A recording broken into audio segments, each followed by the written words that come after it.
A man with a memory worse than a goldfish uses tattoos as his memory aids to try and find out who clapped his wife. This one's pretty complicated, so pay attention. So in the first scene, there's this guy holding a photo and watching it develop. I think it's those ancient kinds of photos that you take, and then you have to like fan the film so the photo can develop. Boomer moment. Everything looks like it's going in reverse motion though. Apparently our main character has just clapped a man in the head, but I guess we're about to find out what led us to this moment. First thing you need to know is that the movie has two sequences. There's a black and white sequence of scenes that's in chronological order, and then there's the colored sequence that's in reverse chronological order. Our character seems to have some form of memory issue because when he's thinking to himself, he seems not to know where exactly he is and how long he's been there. This is about as confusing as Christopher Nolan movies get. Strap in. Anyway, we find out that our main character's name is Leonard Shelby. In the next scene, he's downstairs at the reception of the motel when some cheery guy, the guy he clapped at the beginning of the movie, comes looking for him. They seem to have been friends because there's some kind of playful rapport between the two. So why exactly is this guy worthy of death? We're about to find out. Leonard and his friend drive down together to some abandoned building. I guess Leonard is looking for someone, judging by his actions and statements. Anyway, something to kind of just hold somewhere in your mind when watching this movie is that Leonard has his complex system of photos, tattoos, and notes to help him remember. Like I said, some sort of memory issue going on here. Or should I say, skill issue. So when Leonard gets to the building, he digs into his pocket and finds his picture of our soon-to-be dead guy. On the photo, Leonard has scribbled something about the guy being a liar and that he should not believe, and instead, make sure he claps the guy. So slowly, he takes out his gun, and that's when we find out that whoever this soon-to-be dead guy, aka Teddy, is, he did something really bad to Leonard's wife, and now Leonard is going to make him pay. Anyway, we're back to the black and white scene. Here, Leonard is explaining the nature of his memory problem. He knows who he is and pretty much everything there is to know about himself. However, he has zero short-term memories. I mean, talk to him for too long and he's going to forget who the heck you are and why you're talking to him in the first place. And that's why he has to write notes and come up with this delicate system to make sure that his notes don't get all mixed up, turning him into a psycho. Having the kind of memory problem Leonard has is a tad bit inconvenient. You've got to know your own handwriting like crazy well, and you've got to write things in the right places. And you can never let people write for you, because people are the worst, and some of them just want to see you rip in peace. To give you some insight into his system, you know, just in case you ever get interrograde memory loss. So, important information goes to the body, so you don't forget or throw it away. Then close with several pockets, so that you can keep notes and photos compartmentalized. It's all about systems, baby. That said, we see Leonard writing that note to himself to not believe Teddy on the picture. We still don't know why, though. After Leonard leaves his room, he goes down to the motel's front desk and has his conversation with the guy there. A conversation that he has had a zillion times but can't seem to remember. Anyway, he asks the man at the reception to let him know when Teddy shows up, and just as they say, when you speak of the devil, he does what? He shows up. The next scene, colored now. Leonard is at the bathroom in a diner, where he apparently just finished meeting up with someone. He picks up a package and goes from there to a place called the Discount Inn, the motel where he's staying. When he gets to his room, he pins the picture along with that of his wife in his car on his crazy board. He opens up the package, which is marked for Leonard from Natalie. That's when we learn Teddy is actually John Edward Gamel. He finds out his so-called friend Teddy has been lying to him, confirmed by the fact that Leonard already wrote on the back of the photo of Teddy McJohn G not to believe his lies. By the way, I'm just going to call him Teddy McJohn G going forward. Anyway, after Leonard's discovery, Teddy McJohn G calls and tells Leonard that he's coming. Leonard is so chill, so he's like, cool, cool, cool. It's still not clear that Teddy McJohn G is the guy he's after. The only thing we know so far is that Teddy McJohn G has been lying to Leonard. When Leonard checks his hand, he finds that he's written 4 important facts about the guy he's after. The guy he's after is male. Yes, you have to clarify that these days. And white. His first name starts with J, as in John or James, and G, as in who knows, maybe Gamel. Leonard's guy is also a substance dealer, and his license plate is SG137IU, features that perfectly match those of Teddy McJohn G. So Leonard calls it. This is the guy he's been looking for, which is why he makes the note on the photo to clap him. I hope this does not turn out to be a mistake, because I mean many unknowns in this thing. But then again, a John G clapped and clapped his wife. Interpret that however you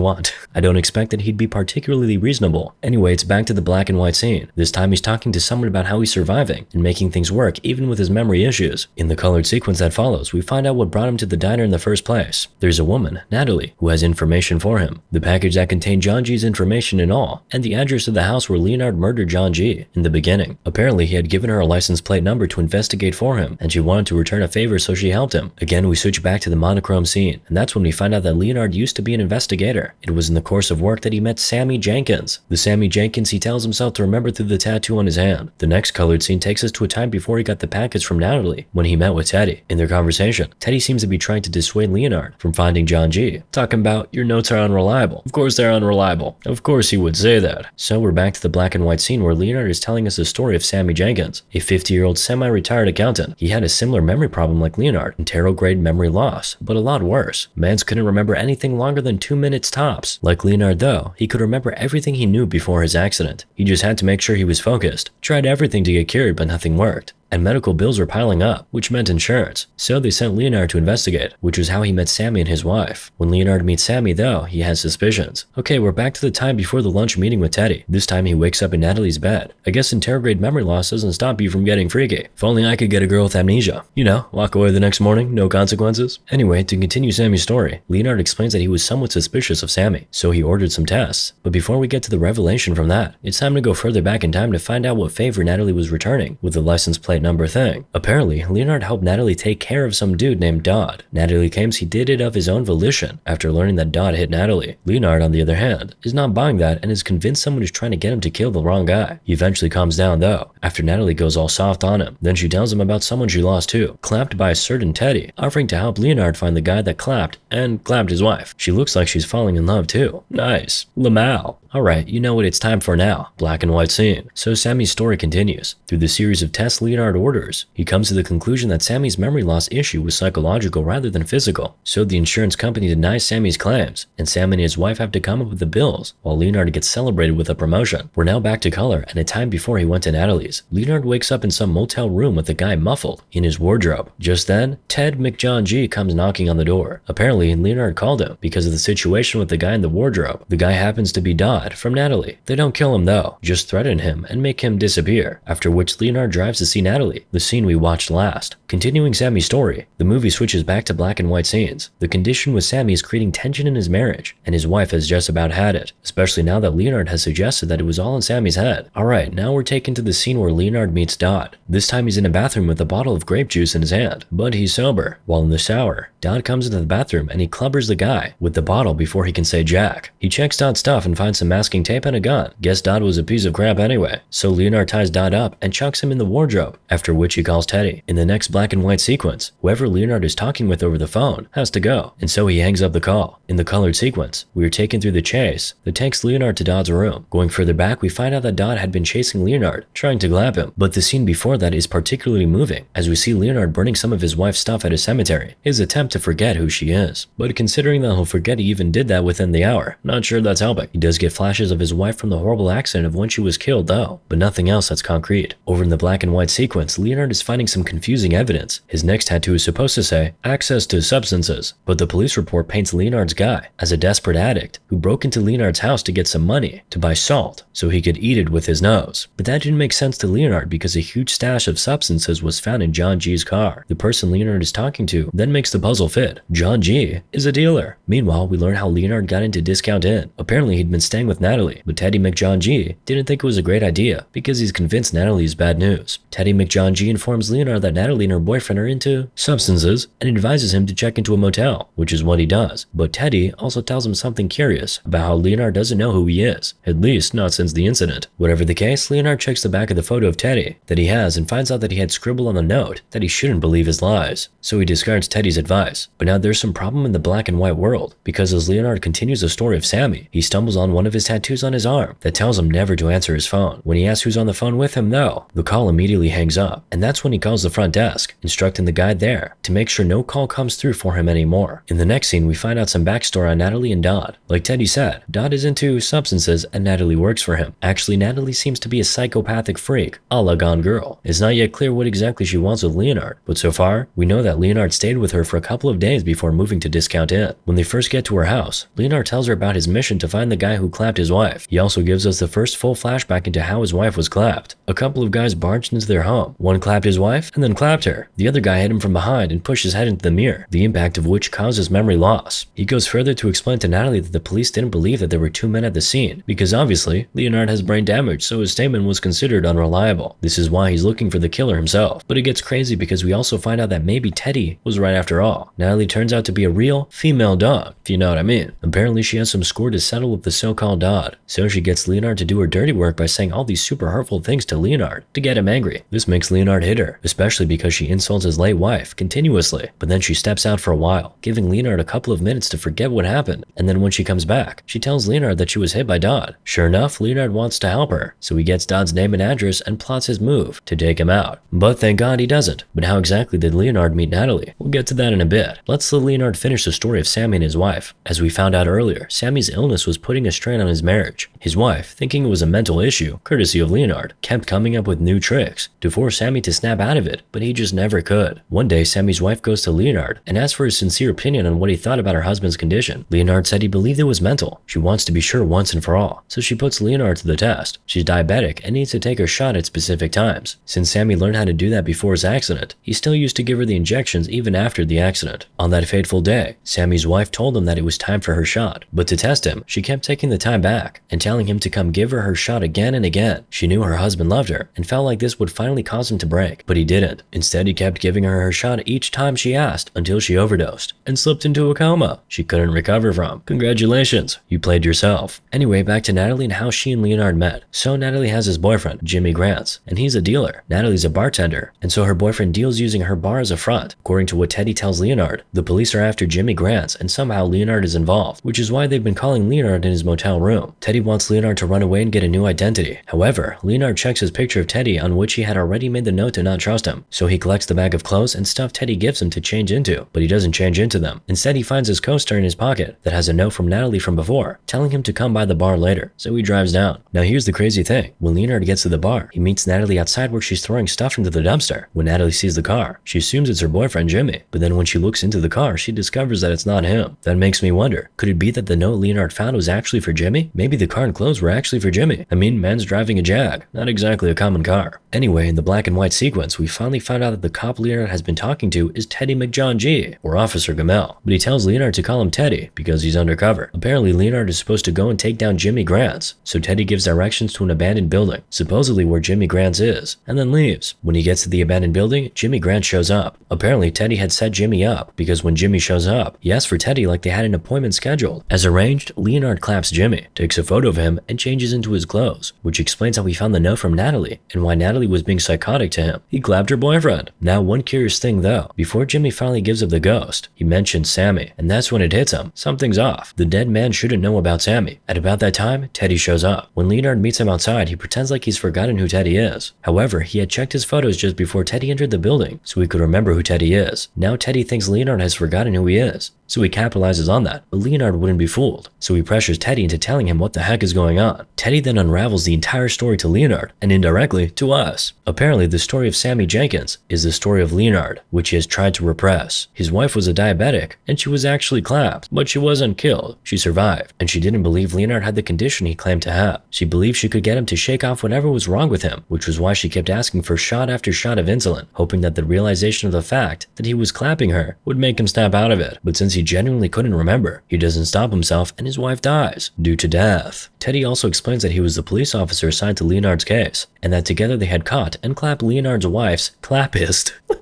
Teddy even showed Leonard a picture that he took of Leonard after they caught the John G that clapped his wife. But the issue was Leonard could never remember catching his wife's clappist. So Teddy started to give him new John G's to clap, indirectly giving Leonard a sense of purpose. When Leonard finds out this truth from Teddy, he decides to put an end to the whole thing. So he scribbles on the back of Teddy's picture to not believe his lies. He then makes a note to tattoo Teddy's license plate next, so that after he forgets, he will mistake Teddy for John G and clap him. And so that explains the first scene where we see Leonard shoot Teddy dead in the abandoned building. So yeah, just like that, the movie ends with Leonard going to the tattoo parlor. Yet another head scratcher from our beloved Christopher Nolan. More of the story? Don't forget to subscribe.